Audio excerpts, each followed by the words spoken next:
చెప్పే చావు. కానీ ఇప్పుడు ఈ మాస్క్ వెనక ఉన్న మొహం నీ మునుపటి వేడిది కాదు.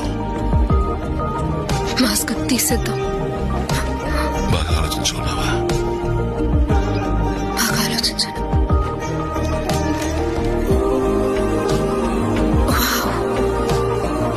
థ్యాంక్స్.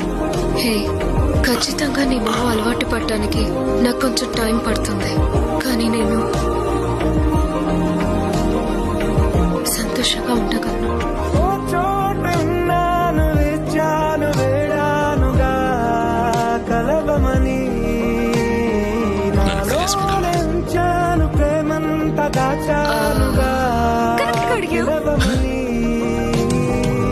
తారలైనా తాకలే